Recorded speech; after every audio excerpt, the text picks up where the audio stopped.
July 22, 25, Mark. The sun rises as the cold air begins to simmer. On the third day without water, a man meanders along the train tracks. Not much sound can be heard, only the scraping of his axe against the gravel. Black and purple bags hang under the man's eyes. His blood-soaked coat shields his gaunt body. He grabs the canteen from his backpack, hanging it above his dry mouth. Only a drop makes its way out and falls onto his tongue. The man veers off the tracks, heading east until he finds a town. This small town is like every other. The houses are mostly destroyed, some caved in, others tore brick by brick.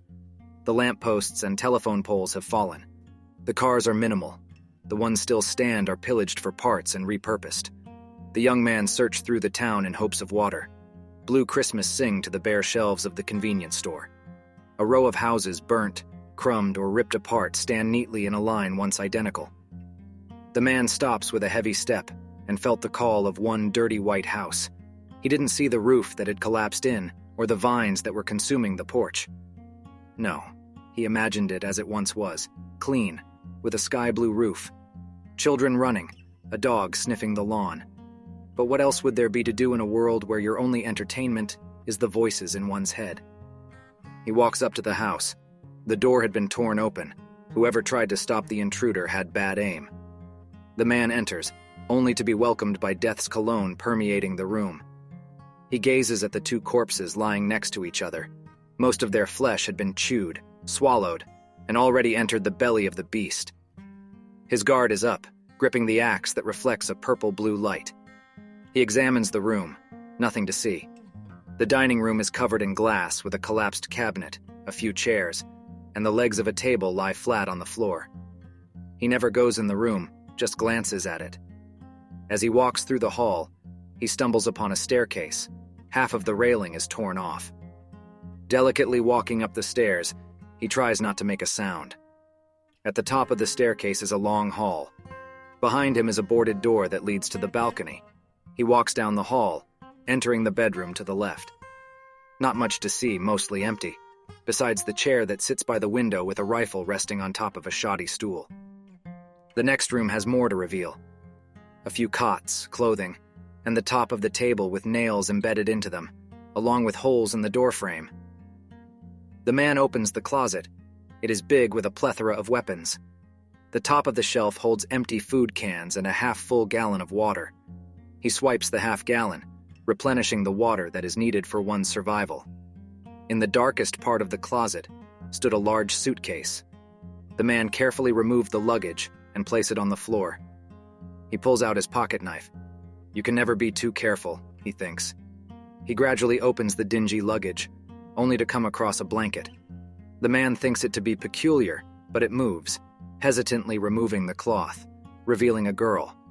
A young girl about 7 years of age, meaning she was 2 when all this madness began.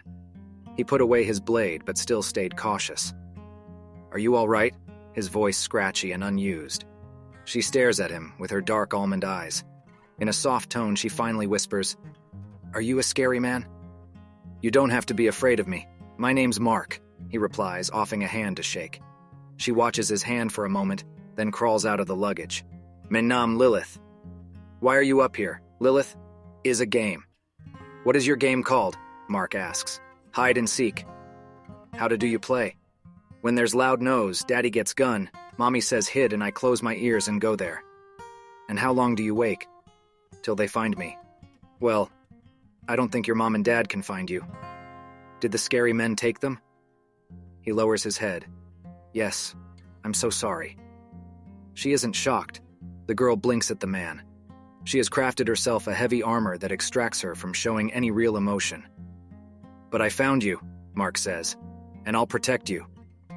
She looks up at him, examining his messy brown hair and chiseled jaw. He contains a few scars and a look in his blue eyes only veterans hold. It would be better than staying here, he says, offering a hand. She places her cold hand on his withered glove. He collects all that he could, then walks her to the end of the staircase, stops, and says, Now I'm going to need you to do me a favor. What's that? I'm going to carry you down these stairs, all right. And when I do, I need you to cover your eyes. Why? Because you are still young, and there are things down there that you shouldn't see. You understand? She nods, then places her face in her hands, squeezing her eyes shut. The man picks up the little girl. Her puffy black hair brushes the side of his face as he goes down the stairs. With every step, the stench of the rotting flesh grew stronger. He crosses the bodies, trying to leave quickly, hoping she wouldn't see. But it was too late. The girl had already opened her eyes to see her mother, twisted neck and chewed body.